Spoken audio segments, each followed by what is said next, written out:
नमस्कार सभी को। आज हम लोग बात करेंगे नंबर सिस्टम के बारे में। देखिए दोस्तों, अभी जो हम लोग सीरीज चला रहे हैं कि वो है हमारा कि कुछ भी आप सीखो, मैथ्स में सीखो। आपके सामने एग्जाम है, एग्जाम के अकॉर्डिंग ऐसा कुछ करो कि आपको सीख के जाओ और एग्जाम में करके आओ तो गलती ना हो। क्योंकि एग्जाम में ज्यादा पढ़ने से अच्छा उतना पढ़ के जाओ जो आपको आता हो। क्योंकि बहुत ज्यादा पढ़ जाओगे, यदि सब भूल गए और फिर एग्जाम में कंफ्यूजन में गलती करके आ गए तो फायदा नहीं है। लिमिटेड पढ़ के जाओ बट एग्जाम में पूरा करके आओ, आपको पूरा नंबर मिलेगा, सिलेक्शन भी देगा। तो आज हम लोग बात करेंगे नंबर सिस्टम के बारे में। देखो, बहुत कहने को तो बहुत आसान सा है, हम इसको बचपन से पढ़ते आ रहे हैं फिर भी भूल जाते हैं क्योंकि लोगों के पढ़ाने के तरीके पहले अलग थे, हमें अलग अलग रटाया गया। आज हम स्टार्ट करेंगे उल्टा सिस्टम से, क्योंकि हम लोग जो छोटे से चलते रहते हैं सीखते रहते हैं लेकिन वो भूल जाता है। तो सिस्टम को सीखिए हम करते कैसे हैं, जैसे यहीं से स्टार्ट कर रहे हैं, बहुत मजा आएगा। आप बस खाली क्लास के एंड तक बने रहिए, आपको भी समझ में आएगा। नंबर सिस्टम इससे आसान कुछ हो ही नहीं सकता, सच बता रहे हैं। अभी आप देख के जाइए, अभी आपको समझ में आ जाएगा कि इससे आसान कुछ नहीं है। चलिए स्टार्ट करते हैं। जैसे कहा नंबर है तो मैं इसको पहले दो भागों में बांटता हूं। कितने भागों में बांट देता हूं भैया? दो भागों में। आप समझो, जो भी नंबर सिस्टम है, जितने भी नंबर है हमारे पास, जितने भी नंबर आप जानते हो, सबको दो भागों में बांटा जा सकता है। एक को बोलते हैं वास्तविक संख्या। कौन सा संख्या बोलेंगे भैया? वास्तविक संख्या। समझना बात को, दो बांटेंगे, एक को बोलेंगे वास्तविक और दूसरे को बोलेंगे अवास्तविक। ठीक है, क्या क्या बोलेंगे? एक को बोलेंगे वास्तविक और दूसरे को क्या बोलेंगे? अवास्तविक। वास्तविक को हम इंग्लिश में बोलते हैं रियल नंबर और इसको अवास्तविक को बोलते हैं इमेजिनरी नंबर। पहले इनको सीख लेते हैं। देखो, रियल नंबर कहता है वे सारे नंबर जिसको नंबर लाइन पे दिखा सको। नंबर लाइन का मतलब समझो, ऐसे एक लाइन बना दो, रेखा बना दो, इस पे हम लिखते हैं 0 1 2 3, इधर आते हैं -1 -2, ऐसे लिखते हैं।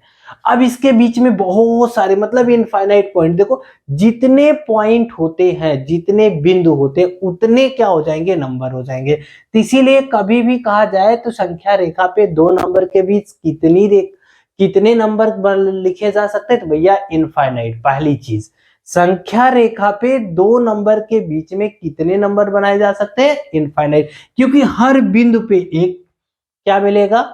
नंबर मिलेगा। तो अब कितने नंबर हो सकते हैं? जैसे इससे आगे बढ़ो, 0.1 हम लो भैया। आपने कहा 0.1, मैं कहा ना, मैं ना मानूंगा। 0.01 भी तो हो सकता है। आपने कहा अरे ये क्यों मैं मानूं, मैं तो भैया इसको भी तो बना सकता हूं। तो देखो, जितने भी चाहो नंबर सब इसमें लिख सकते हो, इसीलिए इसको बोलते हैं वास्तविक संख्या। अब बात आई अवास्तविक की। किसकी बात आई? अवास्तविक क्या होता है? अवास्तविक का मतलब जिसके बारे में आप जानते नहीं, वह वास्तव में है ही नहीं। मतलब समझो, उसको खाली हम इमेजिन करते हैं, इसीलिए उसको बोलते हैं इमेजिनरी नंबर। जैसे करड़ी में दिया हो कुछ भी लेकिन उसके आगे ऋण दिया हो, ऋण दिया हो करड़ी में, समझ जाओ ऐसा कोई संख्या आपको दिखा और उसमें ऑप्शन में पूछ लिया ये कौन सी संख्या, भैया वो अवास्तविक संख्या है। अच्छा, इसी को दो तरह से लिखते हैं। कहीं कहीं आपको ऐसे मिलेगा √2i। ठीक है, आई का मान जो होता है वह होता है ऋण 1 के बराबर। देखो, यदि एग्जामिनर को पूछना होगा ना, इतने में ही पूछ के काम से चला देगा आपसे कि आई का मान इसमें से क्या होता है? भैया ऋण 1 होता, हो गया आंसर। आई क्या इमेजिनरी नंबर, क्या इसमें से इमेजिनरी नंबर कौन है? तो भैया जो ऋण में दिख जाए इस कड़ी के अंदर वही इमेजिनरी नंबर है। तो हो सकता है कभी कभी एग्जाम में यहीं से पूछ के आपका काम दे दिया। बहुत आसान है, मैं आपसे कह रहा हूं, यहां से 3 क्वेश्चन आते हैं, कम से कम 3 क्वेश्चन, इसीलिए इसको पूरा देख के जाइए, बहुत आसान है, इससे आसान आपको कहीं नहीं मिलेगा। अब बात आती, ये तो वास्तविक हो गया, वो अवास्तविक हो गया। इसका मतलब आज तक आप लोग जितने नंबर पढ़े हो, चाहे वो ऐसे कह लो सम संख्या, विषम संख्या, भाज्य संख्या, अभाज्य संख्या, मतलब जितने पढ़े हो, पूर्ण संख्या, अपूर्ण भिन्न, जितने पढ़े हो वो सब कौन है भैया? वास्तविक है। मतलब हम जितने के बारे में आज तक जानते थे वो सब क्या है, वास्तविक है। क्लियर। अब यहाँ दो, इसको भी दो भागों में हम बांट देते हैं। देखो, एक बोलते हैं परिमेय, एक को क्या बोलेंगे, परिमेय, और दूसरा इसको जो बांट देते हैं उसे बोल देते हैं अपरिमेय। यह चार्ट जान जाओ, आपके लिए बहुत बहुत ज्यादा ही जरूरी है। अब बात आई ये परिमेय कौन होगा, ये अपरिमेय कौन होगा। तो परिमेय कहता वह संख्या जो पूर्ण हो, पूर्ण का मतलब एक हो, दो, जैसे आप समझो पूर्ण का मतलब जैसे मार्कर है, एक मार्कर, दो मार्कर, तीन मार्कर, चार मार्कर, नंबर ऐसे कंप्लीट हो, ये नहीं कि आधा मार्कर, आधा मार्कर नहीं, पूर्ण होना चाहिए। आधा मार्कर नहीं कर सकते, आधा मार्कर तोड़ दिए तो लिखने के काम में आएगा, नहीं आएगा। तो हमें क्या होना चाहिए, परिमेय कहता है उसको हम लिखते हैं ऐसे P/Q के फॉर्म में। Q जीरो नहीं होता, ध्यान से रखना, Q जीरो नहीं होता। और P और Q क्या है, कैसी संख्या है, पूर्ण संख्या। कैसी संख्या होनी चाहिए, पूर्ण होना चाहिए। मतलब आप ऐसे कह सकते हो 1/2, 4/5, 7/9, ये क्या, देखो ऊपर 4 भी पूर्ण, 5 भी पूर्ण, 7 भी पूर्ण, 8 9 भी पूर्ण। आपको ऐसे कहा दो कि 0/10 नहीं भैया, ये बदल जाएगा। देखो कैसे, 0.1 को हमने हटा दिया, यहां से दशमलव हटाया, एक जीरो और बढ़ा दिया, तो क्या हो गया, 1/100, फिर पूर्ण हो गया। तो कहना क्या, कहने का मतलब कि दोनों पूर्ण संख्या होना चाहिए, गिनती फुल होनी चाहिए। तो ऐसी संख्या को क्या कहोगे, परिमेय। अब भैया एक बात बताओ, तो अपरिमेय क्या हो जाएगा, भैया जो परिमेय नहीं हुआ, क्योंकि आप लोग जितनी संख्या पढ़े हो वो सब क्या है, वास्तविक है, आप ही कह रहे हो। तो जब वास्तविक, आपने कहा परिमेय वाला भिन्न टाइप का कुछ होगा, क्या जरूरी खाली भिन्न हो, देखो 2 भी परिमेय है, -2 भी परिमेय है, 5 भी परिमेय है, 7 भी परिमेय है। क्यों परिमेय है, क्योंकि इनके नीचे एक लिखा जा सकता है। तो भी देखो फिर हो गया। क्या जीरो परिमेय है, हाँ जीरो परिमेय है, क्योंकि 0/1 लिखा जा सकता है।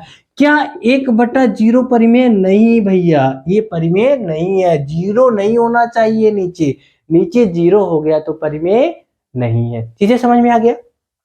ये संख्याएं आज तक हम पे पता नहीं है, डिफाइंड ही नहीं है, इसको हम बता ही नहीं सकते ये क्या होता है, कि जीरो से भाग देंगे तो क्या आएगा, आज तक इसको किसी ने ज्ञात नहीं कर पाया। तो अभी समझ में आ गया, परिमेय जो है ऋणात्मक भी हो सकता है, भिन्न भी हो सकता है, संख्या भी हो सकता है। ठीक है। अब बात आई अपरिमेय क्या होगा। अपरिमेय जानना है तो मैं बहुत आसान सा बता रहा कि जो परिमेय ना हो वो समझो अपरिमेय।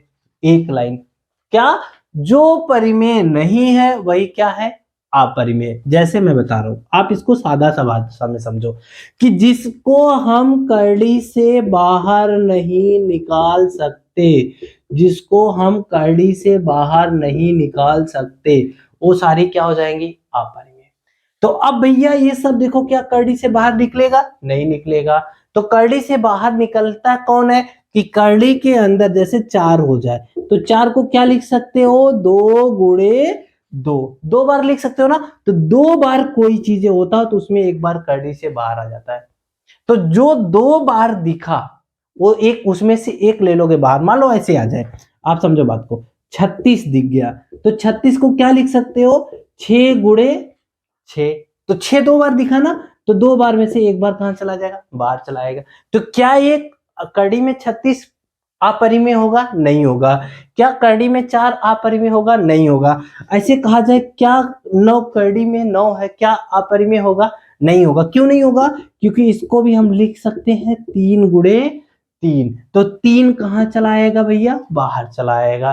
चीजें समझ में आ रहा है, जो कड़ी में से हम नहीं निकाल सकते वही कौन हो जाएगा, अपरिमेय। अब आपसे पूछ सकता है, 4 ऑप्शन दे देगा, कहेगा इसमें से कौन अपरिमेय है। लेकिन यहां कुछ और चीजें देखना है, इतने से काम नहीं चलेगा। एक नंबर होता है पाई, क्या होता है, पाई, ये भी अपरिमेय है, ऐसे लिखा मिलेगा, क्या ये अपरिमेय है, हाँ भैया पाई भी अपरिमेय है। पाई कैसा है, अपरिमेय। और एक संख्या ऐसी होती है जो अपरिमेय होता है, अब उसको, मेरी बात को समझिएगा यहां से। जैसे मान लो हम आपको ऐसे लिखे 0.01, एक जीरो है, फिर लिख दे 201, फिर लिख दे 301, फिर लिख दे 401, ऐसे बढ़ा दे, मतलब जो कहीं कटे भी ना, मतलब रिपीट भी ना करे और खत्म ना हो, दशमलव के बाद आता रहे, लेकिन संख्याएं वही बार बार ना आए। जैसे मेरी बात को समझना, मान लो कहीं ऐसे आ गया 3 3 3 3 बार बार आ रहा है, तो भैया ये परिमेय है। ये कौन है? परिमेय है। यदि मान लो ऐसे 0.121 2 1 2 1 2 बार बार आ रहा है, देखो दो संख्याएं बार बार आ रहा है, तो ये भी परिमेय है। लेकिन यदि यही ऐसे आ जाए 0.03, फिर 003, फिर 303, फिर 403, ऐसा मिल गया तो भी क्या होगा? अपरिमेय हो गया। सीखो चीजों को, देखो कभी कभी ये छोटे छोटे ही दे देते एग्जाम में, और यहीं से काम खत्म, यहीं से नंबर आपको मिल जाता है, तो सीख के चलो। मान लो कहीं ऐसे दे दिया आपसे, तो ऐसी भी चीजें पूछ लिया। अब मान लो कहीं ऐसे मिल गया, कहा 3.03 फिर 0003, खत्म नहीं हो रहा, खत्म हो गया तो परिमेय। जैसे ऐसे समझो, आपको ऐसे दे दिया 5.732, खत्म हो गया, तो क्या हो जाएगा? परिमेय हो जाएगा। रिपीट करे या ना करे, मतलब बार बार आए या ना आए, उससे मतलब नहीं, खत्म हुआ कि क्या हो जाएगा? परिमेय।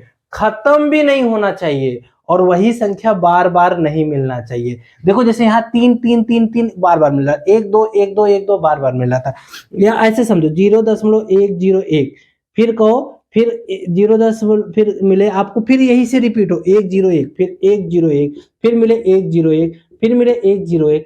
देखो ये तीनों बार बार रिपीट कर रहा, यदि ऐसा मिलेगा तो भी ये क्या हो जाएगा? परिमेय हो जाएगा।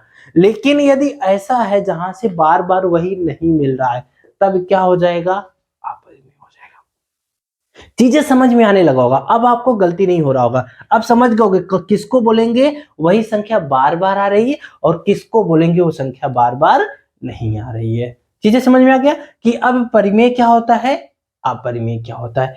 ये चीजें यदि आप जान गए, तो अब देखो इसी परिमेय के ही सब भाई बहन है जो आप अभी तक सीखे थे, इसको मैं मिटा दे रहा।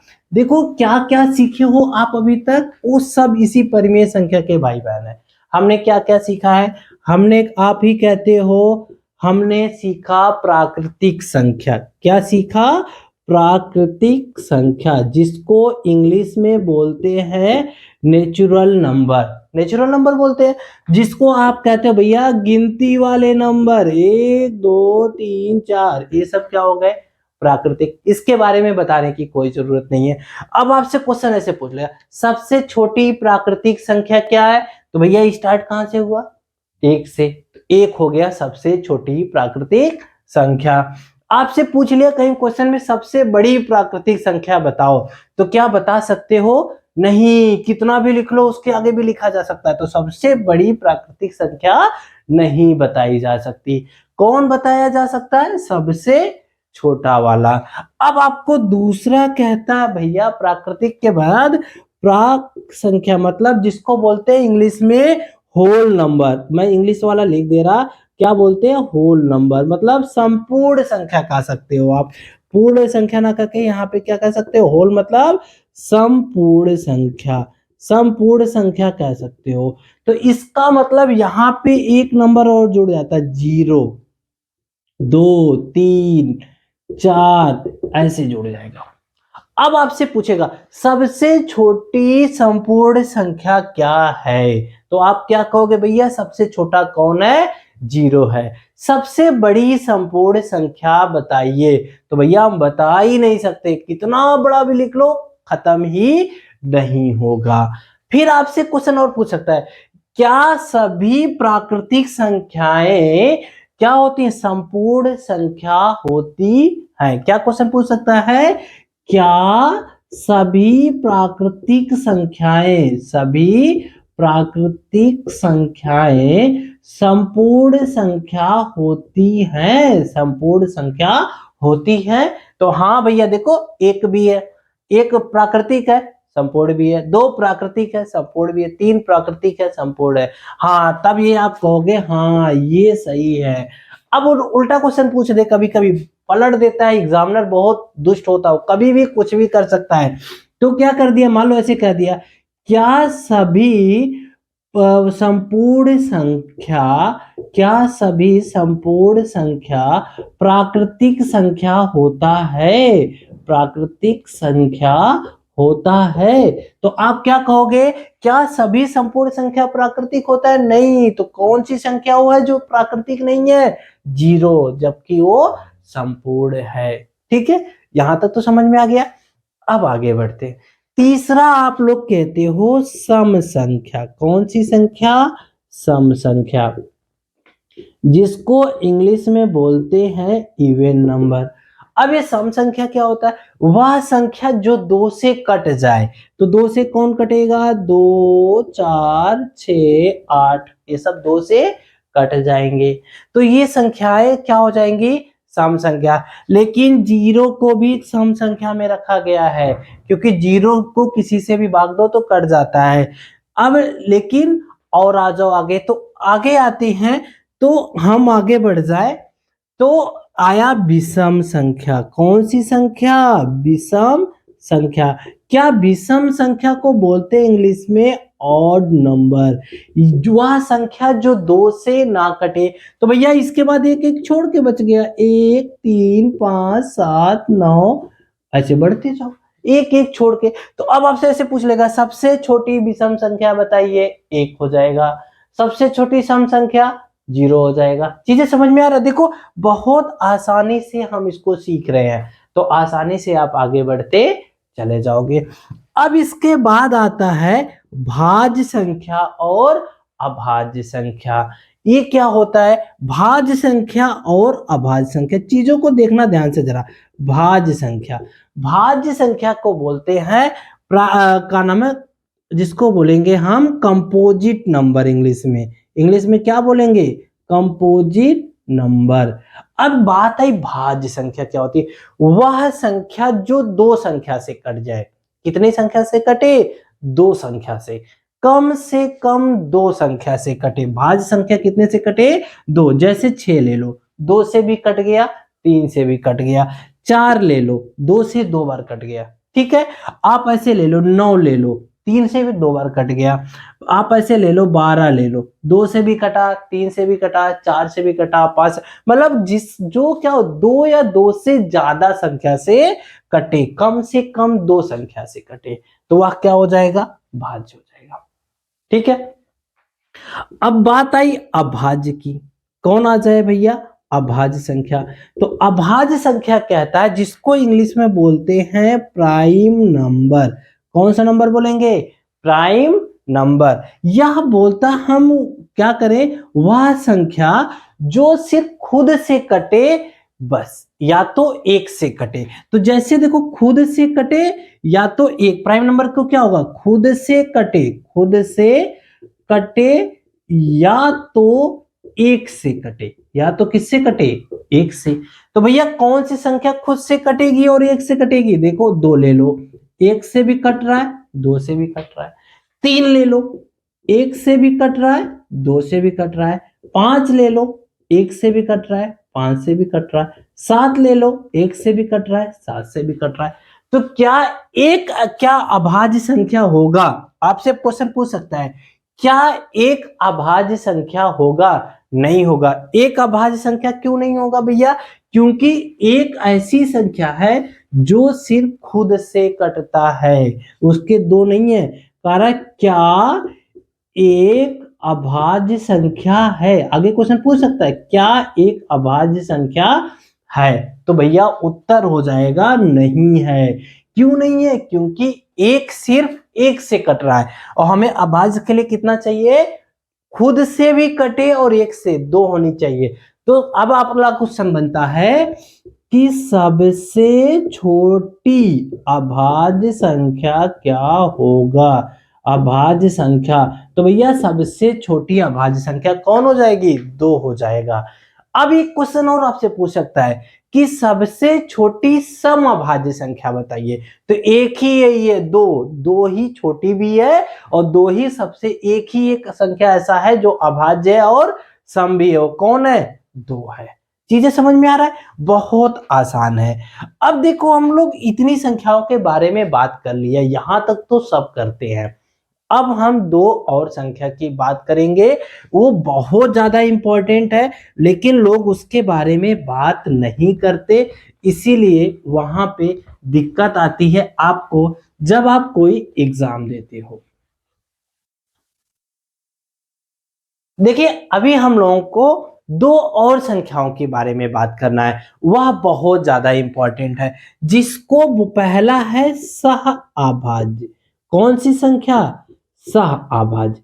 इसके बारे में जानना बहुत जरूरी है। यह अक्सर इसको इंग्लिश में बोलते हैं को प्राइम, क्योंकि ये इसको लोग बताते नहीं और क्वेश्चन हमेशा पूछता है। आप कॉम्पिटिटिव एग्जाम दे रहे हो तो यह क्वेश्चन हमेशा पूछता है, यहां से आप बच नहीं सकते।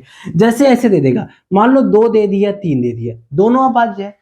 साव सह अभाज्य का मतलब दोनों संख्या का निकालो मासा। क्या निकालो? लासा नहीं, मासा निकालो। क्या निकालो? मासा। दोनों संख्या का क्या निकालो? मासा निकालो। किसका? जो भी संख्या दिया हो और वह मासा कितना आना चाहिए? 1 आना चाहिए। अब महत्तम समापवर्तक और लघुत्तम समापवर्तक का मैंने एक वीडियो डाला है, आप उसमें देख सकते हो, वहां से आपको समझ में आ जाएगा। अब जैसे मान लो कहा जाए क्या 4 और 9 सह अभाज्य है? हाँ देखो, 4 को लिखा तो 4 का क्या मिला? 2 गुणे 2। 9 को लिखा क्या मिला? 3 गुणे 3। अब इसके बगल में तो किसी में एक लिख सकते हो, तो दोनों में देखो कौन सा कॉमन है? 1। इसका मतलब महत्तम समापवर्तक इसका भी कितना? 1 है। तो ये भी क्या हो जाएगा? सहअभाज्य। अब मैं आपसे कहूं क्या 4 और 12 सहअभाज्य हैं? बताइए। नहीं है। क्यों नहीं है भैया ये सहअभाज्य? क्योंकि 4 का करोगे तो क्या आएगा? 2 गुणे 2। 12 का किया तो क्या आया? 2 गुणे 2 गुणे 3। देखो इसमें कॉमन कितना आ गया? इसका मासा कितना आ गया? 4 आ गया। जबकि हमें मासा कितना चाहिए? 1 चाहिए।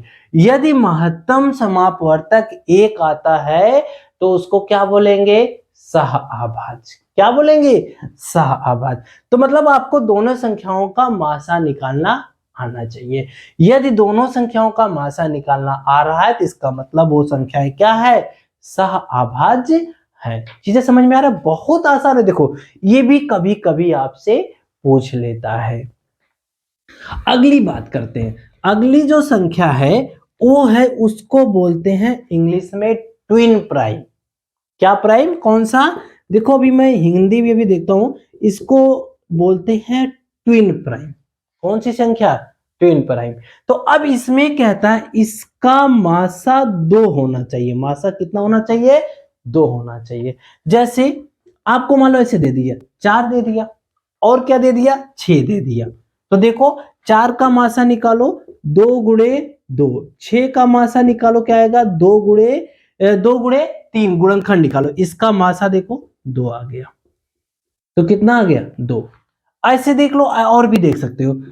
12 ले लो, ठीक है, और क्या, या 2 आना चाहिए, ध्यान रखना 2 से ज्यादा नहीं आना चाहिए। ऐसे समझो 10 ले लो और 12 ले लो, 10 ले लो और 12 ले लो। तो 10 का करोगे तो क्या आएगा? 10 लिखोगे तो 2 गुणे 5। 12 का करोगे 2 गुणे 6।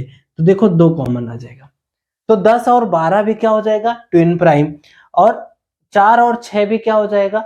ट्विन प्राइम हो जाएगा। ये अक्सर कभी कभी यहां से क्वेश्चंस पूछता है, कभी नहीं, हमेशा पूछता है आपके एग्जाम में। आप कभी कभी नहीं, यदि आपने यहां तक ध्यान से देखा होगा तो यहां से हमेशा क्वेश्चन पूछता है। और इससे आसान तरीका मुझे नहीं समझ में आता कि कहीं और आपको मिलेगा। हमने देखो बहुत आसान है, इसको हम लास्ट में एक टेबल बना के दे देंगे, आप उस टेबल को देख लीजिएगा और उस टेबल को समझ लीजिएगा। बहुत जरूरी टेबल है, वो आपको काम देगा।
देखिए अगले क्वेश्चन की तरफ चले तो कह रहा है किसी संख्या के 3/4 का 4/5 भाग 153 हो तो वह संख्या क्या होगी।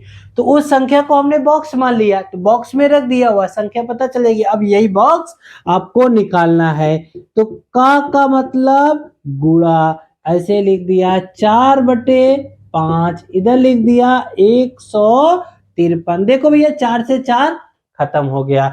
अब क्या करोगे, जो ये 5 है इधर भेज दो तो ये पहुंच जाएगा गुणे में, और जो ये 3 है इसको भेजोगे दूसरी तरफ तो कहां पहुंचेगा, गुणे में है तो भाग में काट दो। 3 बचे 15, 3 एकन्ना 3, 5 का कर दो 51 में गुणा, 5 एकन्ना 5, 5 25, मतलब वह संख्या 255 है। तो देखो अब हम लोगों ने देखा कि ऐसे भी बहुत सारे क्वेश्चंस पूछेंगे जिसको आपको एग्जाम में यदि आता है तो आप आसानी से कर सकते हो। अगले क्लास में हम लोग इससे बहुत अलग अलग टाइप के क्वेश्चन के बारे में बात करेंगे। जैसे वहां दिया रहेगा दो संख्याओं का योग इतना है, उनका गुणनफल यह है, तो वह संख्या क्या होगी। या कहीं कहीं ऐसे भी दे देगा कि दो संख्या अंकों की कोई एक संख्या है, उसके अंकों का योग दिया रहेगा, उसके अंकों का मतलब घटाना दिया रहेगा, तो वह संख्या पूछ लेगा। मतलब जो वर्ड प्रॉब्लम अलग अलग टाइप के पूछते हैं, हम उसको नेक्स्ट क्लास में चर्चा करेंगे। आपको यदि ये क्लास देखते हो तो आपको यहाँ से तो नंबर मिलेगा मिलेगा, अगला यदि आप कंटिन्यू करते हो तो आपको बहुत फायदा मिलेगा, क्योंकि हमारा प्रयास है आपको सिखाना। एक दिन में बहुत सारी चीजें हम नहीं सीख सकते, धीरे धीरे सीखिए, सब कुछ अच्छे से सीखिए, क्योंकि एग्जाम में सीखा हुआ ही काम आता है और रटा हुआ भूल जाता है। बहुत सारी चीजें ऐसी है जो हम नहीं सीखे होते तो हमें नहीं आएगा। एक चीज बस ये ध्यान रखिए, सीखिए, आप एग्जाम में अच्छा करके आइए, हमारा भी आपके साथ सहयोग रहेगा, अच्छा होगा आपका यदि यदि आप सीख के जाओगे। क्योंकि एग्जाम में नंबर लेना है, गलती नहीं करनी है, वहां आपकी गलतियां माफ करने वाला कोई नहीं है, तो इसलिए सीख के जाइए, गलती ना हो। Thank you, thank you.